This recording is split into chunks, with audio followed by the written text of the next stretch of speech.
नमस्कार, फर्स्ट बिहार झारखंड में आपका स्वागत है। मैं राहुल ओझा आपके साथ। कोरोना संकट से पूरा बिहार जूझ रहा है। बिहार के साथ साथ जो बिहार से बाहर मजदूर रह रहे हैं, जो बिहार से बाहर फंसे हुए छात्र हैं, वो भी कोरोना संकट से जूझ रहे हैं। यूपी सरकार ने जब बसेस भेजी कोटा राजस्थान के लिए कि वहाँ के जो बच्चे हैं वो यूपी वापस आ जाएं, जिसके बाद से बिहार सरकार ने हाय तौबा मचा दिया। बिहार सरकार ने एक मीटिंग की और इस मीटिंग में ये कहा गया कि अगर लोग ये सवाल उठा रहे हैं कि जो छात्र दूसरे राज्यों में फंसे हुए हैं, कोटा में फंसे हुए हैं, उन्हें अगर यहाँ पर लाया जाता है, बिहार में लाया जाता है, तो ये बेईमानी होगी, लॉकडाउन की धज्जियाँ उड़ जाएंगी। ये बात वो कहते हुए नजर आ रहे थे अपने तमाम जो लोगों से बातचीत जब वो कर रहे थे। लेकिन ठीक उसके उलट उनके नाक के नीचे बीजेपी के विधायक है, नवादा हिसुआ के विधायक है अनिल सिंह।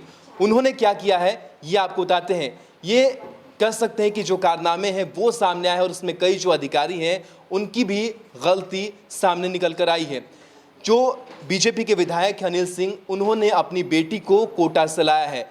जनाब, बिहार सरकार ये कहती है कि जो जहां पर फंसे हुए हैं वो वहीं पर रहें, उन्हें आने की जरूरत नहीं है। कोरोना संक्रमण इससे बढ़ जाएगा, सोशल डिस्टेंसिंग का हमें ख्याल रखना है। साथ ही मुख्यमंत्री नीतीश कुमार ने एक और बात कही थी कि अगर दूसरे राज्यों के लोग अगर मांग करते हैं, ऐसे एक एक लोग जब मांग करने लगे कि वो अपने अपने छात्रों को अपने वापस अपने राज्य में अगर लाने के लिए कहने लगे, तो इस तरीके से लॉकडाउन की धज्जियां उड़ जाएगी। इस तरीके से सारे तरफ से दबाव बढ़ जाएगा कि वहाँ जो छात्र फंसे हैं वहाँ उनको उनके घर पहुँचाया जाए, फलाना जगह जो छात्र फंसे हैं वहाँ भी उनको उनके घर पर पहुँचाया जाए। तो इस तरीके से जो आवाज़ें हैं वो उठने लगेंगी। लेकिन हुआ क्या है कि नवादा से जो नवादा के जो विधायक है, बीजेपी से विधायक है हिसुआ के अनिल सिंह, उन्होंने क्या किया है वो आपको बताते हैं। उन्होंने ये किया है कि इन तमाम चीज़ों के बावजूद उन्होंने अपनी बेटी को, जो उनकी बेटी है वो राजस्थान के कोटा में पढ़ाई कर रही थी, वो अपनी बेटी को लेकर के इसी बीच वो पट्टा पहुंच चुके हैं। उन्होंने सिर्फ अपनी बेटी को ही नहीं लाया है, बल्कि बेटी के कुछ दोस्तों को भी अपनी गाड़ी में बैठा करके उन्होंने लाया है।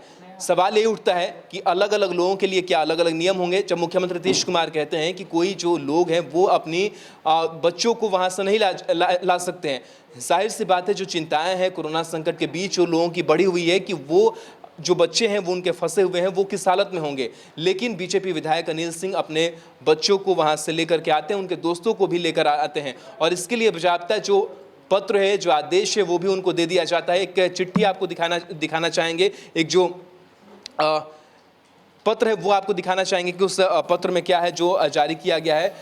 कार्यालय अनुमंडल दंडाधिकारी नवादा सदर से ये आदेश जारी किया गया है।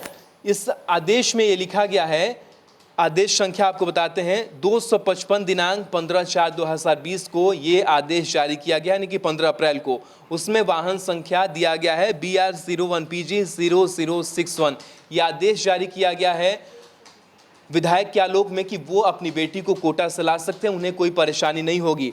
जो तिथि डाली गई है वो 16/4/2020 से लेकर के 25/4/2020 तक की अवधि डाली गई है कि यानी कि इतने समय के बीच आप अपनी बेटी को वहां से ला सकते हैं और उसके लिए जो पास है वो भी निर्गत कर दिया गया है। सवाल यही उठता है कि जब आम लोग अपने बेटे बेटियों को वापस नहीं ला सकते हैं, उसके लिए लगातार मुख्यमंत्री नीतीश कुमार नाराजगी जताते हैं कि दूसरे राज्य भले ही उस तरीके की चीज़ें कर रहे हैं वो ठीक नहीं है, लेकिन कैसे जो आम लोग हैं वो चिंतित हैं अपने बच्चों को लेकर के। लेकिन वही बीजेपी विधायक है, जो विधायक हैं, जो वीआईपी लोग हैं, वो अपने बेटे बेटियों को लाते हैं, उसमें कोई परहेज नहीं है, उसमें कोई बुराई नहीं है। देखिए किस तरीके से ये समय इसमें दिया गया और आदेश दिया गया है, प्रायोजन बताया गया है कि कोटा में फंसे पुत्र को लाने हेतु, यानी कि जो आदेश जारी किया गया उसमें साफ तौर से लिखा है कि कोटा में जो उनकी पुत्री जो फंसी हुई है उनको लाने के लिए जो आदेश है, ये जो पास है वो निर्गत किया जाता है। क्या और लोगों के जो बेटे बेटियां वो वहाँ पर नहीं फंसे हैं? तमाम कई ऐसे बड़ी तादाद में जो संख्या है वो बिहार से बाहर कोटा में रहकर पढ़ाई कर रहे हैं और उन तमाम बड़ी तादाद में अभिभावकों को चिंता है उनके बेटे बेटियों का कि वो किस तरीके से रह रहे होंगे, उनके मेस बंद हो गए होंगे, उन्हें वापस लाना जाना चाहिए। लेकिन जब ये सवाल उठता है तो नीतीश सरकार को ये बुरा लग जाता है कि लॉकडाउन का उल्लंघन किया जाता है। लेकिन चल आप देखिए किस तरीके से जो वीआईपी लोग हैं, जो बीजेपी के विधायक है, वो इसी सरकार में अपनी बेटी को लाते हैं और बेटी को ही नहीं बल्कि अपने उनके जो कुछ दोस्त होते हैं उनको भी वो पट्टा लेकर के चले आते हैं। जब इस पर सवाल पूछा गया कि आपने किस तरीके से आपने अपनी बेटी को ला दिया। तो उन्होंने कहा, अपनी आप बीती सुनाई कि बेटी परेशान थी, बेटी को बहुत दिक्कत हो रही थी। क्या सिर्फ आप ही की बेटी को दिक्कत हो रही थी? बाकी और भी कई जो बेटे बेटियां हैं, बेटे बेटी हैं, वो बिहार के फंसे हुए, उनके लिए कोई चिंता नहीं है। तो कहीं ना कहीं कह सकते हैं कि ये जो दोहरा स्तर है वो देखने को सामने आया है, जिसमें ये जो आदेश है वो भी दिखाता है और कहीं ना कहीं कार्यालय अनुमंडल दंडाधिकारी से जो ये आदेश दिया गया है, जो पत्र दिया गया है, ये भी सवालों के घेरे में है कि आखिर किस तरीके से सारे नियमों को ताक पर रख करके इस तरीके के जो आदेश हैं वो जारी किए गए हैं। इस बीच जो सफाई भी आई है विधायक जी की, वो भी सुन लीजिए। पर यहाँ पे ज़रूरत इस बात की पड़ गई कि वहाँ पे मेरी बिटिया तैयारी कर रही थी, कोचिंग बंद हो गए थे, मेस भी बंद हो गए थे और बातचीत के क्रम में बड़ा डिप्रेशन जैसा बात कर रही थी। तो मुझे लगा कि इसके लिए कौन सी प्रक्रिया अपनाई जानी चाहिए जिससे कि लीगल हो। तो मालूम हुआ, मैंने फॉर्मेट देखा तो उसमें हुआ कि आप ई पास के लिए अप्लाई करेंगे और जिलाधिकारी जिला से ई पास निर्गत करेंगे, या जहां है वहां से भी अगर जिलाधिकारी वहां का ई पास निर्गत करके बच्चों को भेज सकता है। तो मुझे लगा कि इस ऐसे संक्रमण काल में वहां से जब बच्चे चलेंगे तो कहाँ रुकेंगे, क्या रुकेंगे, किस जगह पे ड्राइवर रोक लेगा। तो उससे बेहतर सेफ्टी पॉइंट ऑफ दृष्टिकोण से मुझे लगा कि मैं खुद चला जाऊँ और मैंने उस नॉर्म्स का पालन किया। मैं फॉर्मेट में भर करके डिस्ट्रिक्ट मजिस्ट्रेट को दिया, मुझे पास निर्गत किया गया।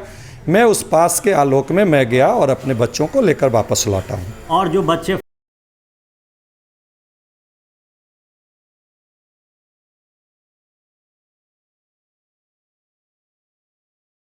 बिहार के आधुनिक अस्पतालों में से एक NSMCH multi speciality 350 bedded hospital, अनुभवी डॉक्टर एवं ट्रेन्ड पैरामेडिकल स्टाफ, विश्व स्तरीय सुविधाओं के साथ अत्याधुनिक ऑपरेशन थिएटर, ICU, NICU, निशुल्क OPD परामर्श, 24 घंटे इमरजेंसी सर्विसेज और जटिल गर्भावस्था का इलाज। Netaji Subhash medical college and hospital, अम्हारा, बिहटा, पटना।